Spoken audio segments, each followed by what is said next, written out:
Jesus no templo. Esse é o tema de hoje, quarta-feira. A gente vai estudar aqui com o nosso guia de estudo, alusões, imagens e símbolos, como estudar a profecia bíblica, tá bom?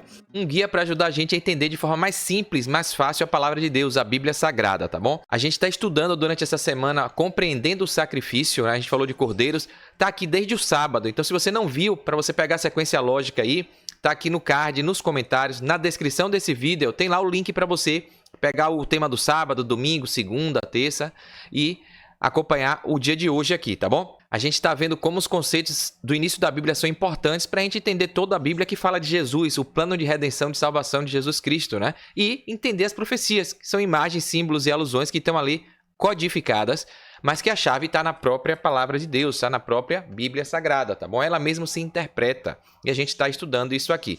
Então fica aqui comigo até o finalzinho desse vídeo, vai ser rapidinho, tá bom? Vai valer a pena, vale a nossa salvação. Logo após a vinheta.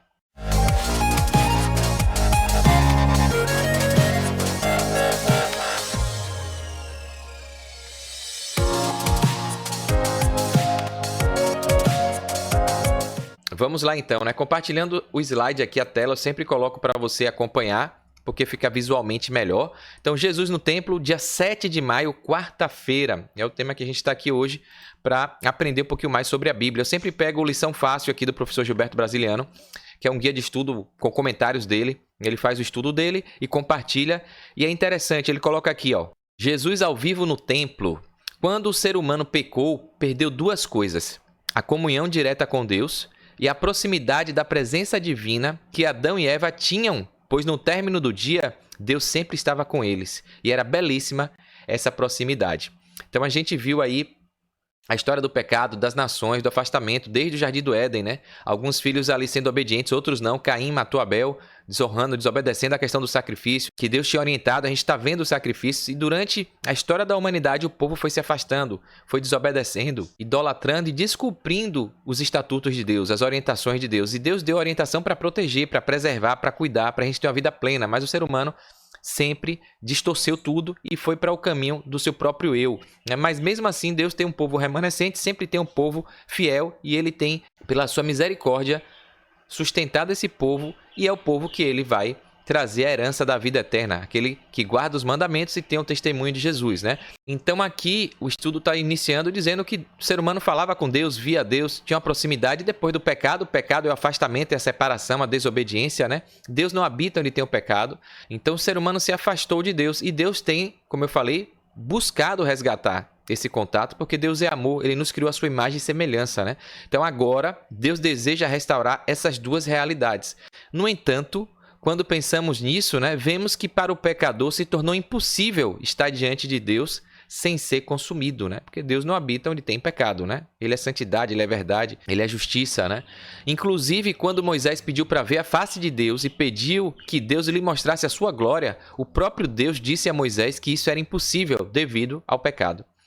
Eis suas palavras a Moisés. Ela está lá em Êxodo 33, 20. Depois olha aí na sua Bíblia. Ó. Não poderás ver a minha face, porque o homem não pode ver a minha face e viver. Então, isso foi a consequência do pecado. Deus se afastou. Mas aí o que é que Deus fez, né? Na sua infinita bondade e amor. Qual foi a solução divina para isso? Deus enviou Jesus à terra. E com isso conviveu com as pessoas da melhor forma possível para restaurar a comunhão e ter sempre sua presença. Inclusive, os profetas falaram na presença de Jesus no templo para abençoar pessoas. A presença de Jesus no templo exaltaria a presença divina e traria glória ao templo. Então a gente viu que Deus pediu para habitar no meio do povo ali, no templo, né? Na tenda do santuário, ali durante o deserto todo, a peregrinação. Né? Sempre querendo estar próximo de Deus. E o plano todo era ele se fazer carne, ele se despir da sua divindade e vir para a terra. O seu filho mandou o filho unigênito, que Jesus era Deus, a gente vai ver aqui, para pagar o preço, para pagar, né, o salário do pecado, né, que era a morte. Então, e se relacionar intimamente com o ser humano, cara a cara, olho a olho. Né? Então veja a preciosidade aí dessa relação que Deus quer conosco. Então o guia coloca justamente isso que o professor Gilberto Brasiliano traz. A história da salvação envolve duas realidades que à primeira vista parecem contraditórias. Então parece contraditório. Se você não estuda o contexto, não entende com profundidade, você acha que a Bíblia está se contradizendo. E a Bíblia não pode se contradizer, né? Eu sempre digo que quando você interpreta algo e tem algum texto na Bíblia falando o contrário àquilo, se opondo, a sua interpretação está errada. Porque a Bíblia, ela se complementa, ela se completa. Ela ratifica tudo fala de uma mesma coisa. Então, parece à primeira vista contraditória que Deus quer restaurar a comunhão que a gente tinha com Ele, né? E anseia estar perto de nós. Mas a gente, como pecador, não pode habitar no meio dele, não pode estar na presença dele, porque isso destruiria a gente. Então, como é que Ele quer e não deixa a gente se aproximar? Parece contraditório, mas não é que Ele não deixa, é porque Ele é verdade, santidade, justiça e amor. Então, o mal não pode habitar com Deus, né? Então ele criou o plano justamente para isso. Então ele manda o plano da redenção, Jesus, para purificar, glorificar a gente. A gente, com Jesus, a gente tem a chance, né? Jesus pega na nossa mão de pecador e com a mão dele divina, que ele é Deus, ele pega na mão de Deus e une, né, o ser humano que estava afastado, né? Então Jesus é a ponte. Por isso que a Bíblia no Velho Testamento e no Novo falam o centro é Jesus, né? Aqui, o guia fala que aqui Davi disse, ó, tu não és um Deus que tenha prazer na injustiça, contigo o mal não pode habitar. Então, como a gente tem natureza pecaminosa, não tem como Deus habitar como era antes, né, do pecado. É assim que a gente vai entendendo aí o contexto. Tem uma pergunta aqui na lição, no guia, vou colocar aqui para você parar aí, refletir, bota um pausa. Ageu, profeta Ageu, capítulo 2, o número grande, no verso 7 ao 9. Aí tem, ó, enquanto o segundo templo estava sendo construído, o profeta Ageu fez uma promessa surpreendente. O novo templo seria mais glorioso do que o anterior. O que essa profecia queria dizer? A gente sabe da história do templo de Salomão, né? Então a importância de Jerusalém ali, da adoração. Apesar de que também o ser humano distorceu isso, achando que Deus estava ali nas paredes, no templo, né? Achando que era a construção que era importante. E aí Deus até fala que Deus não habita em paredes, né? Porque o ser humano já chegou a idolatrar até as paredes, o templo em si, a construção, a obra civil, né?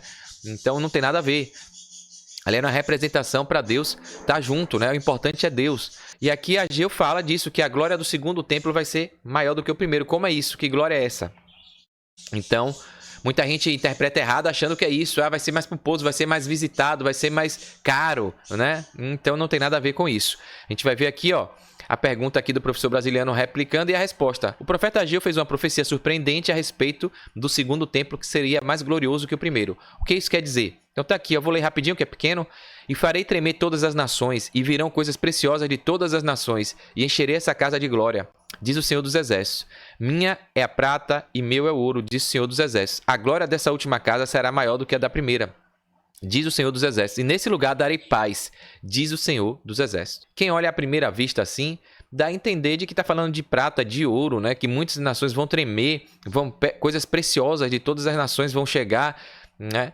Então parece que está falando de riqueza, de pompa, né? Da construção em si, mas não é. No final, aqui está falando de coisas preciosas que não é o bem material, né? Aqui está dizendo que Deus é dono disso tudo, ele não precisa de prata, de ouro, não é disso que ele está falando. No final ele diz aqui, ó, neste lugar darei a paz. E aqui está a chave para entender isso, ó.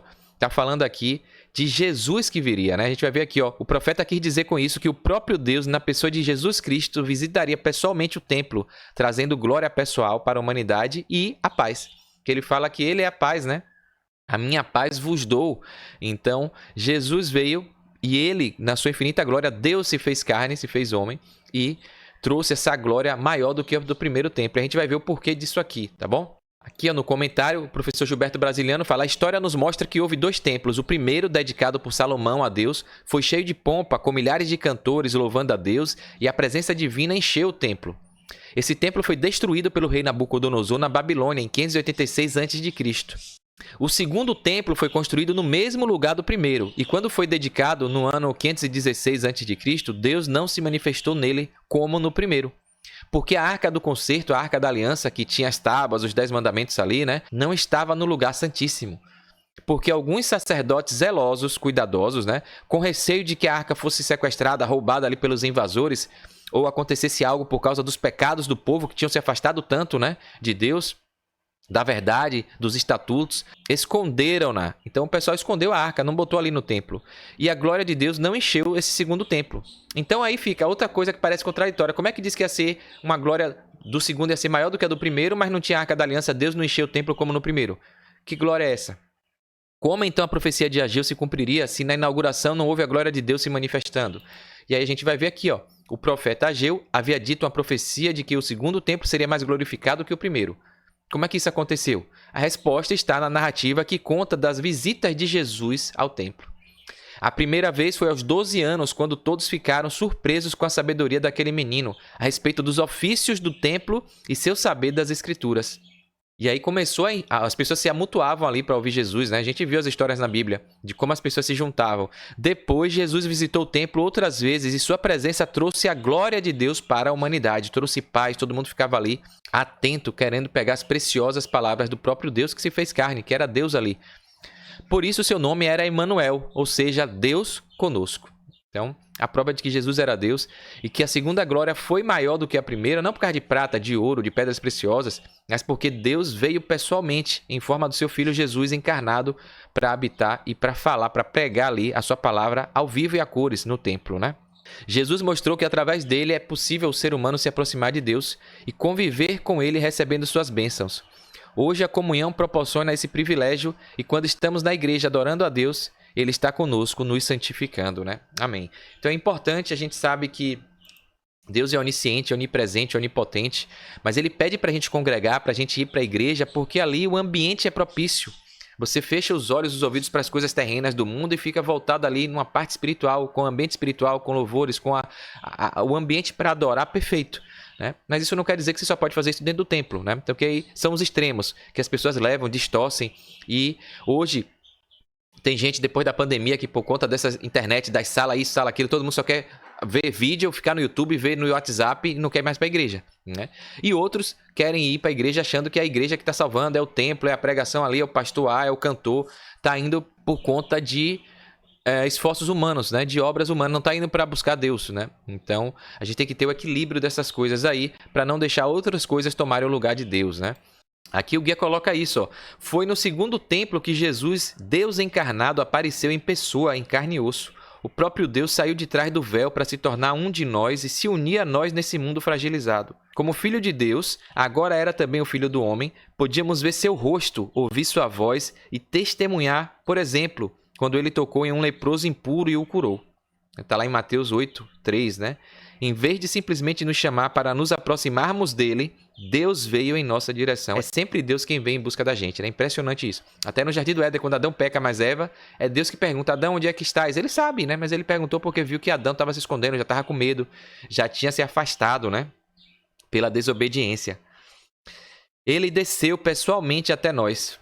Não é de admirar essa declaração sobre Jesus.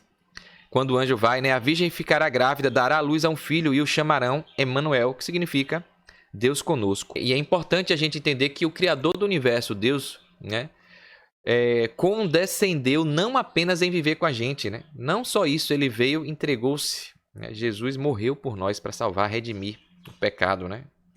Então, que a gente possa aproveitar isso, né? Não desprezar, não negligenciar, porque o mundo tá de mal a pior. A gente viu, inclusive, eu fiz um vídeo aqui falando, se você não viu, passa aí pra você ver, do show da Lady Gaga, o entretenimento, os atrativos desse mundo. É um culto, é um altar, o show é um altar, o palco é um altar. Uma postagem que um perfil do Instagram fez e eu fiz um vídeo falando porque eu achei impactante como o cenário tá ali, a adoração a Satanás, a distorção, a quebra dos mandamentos, né? A desobediência, o enaltecimento do que não presta, do caos, do errado.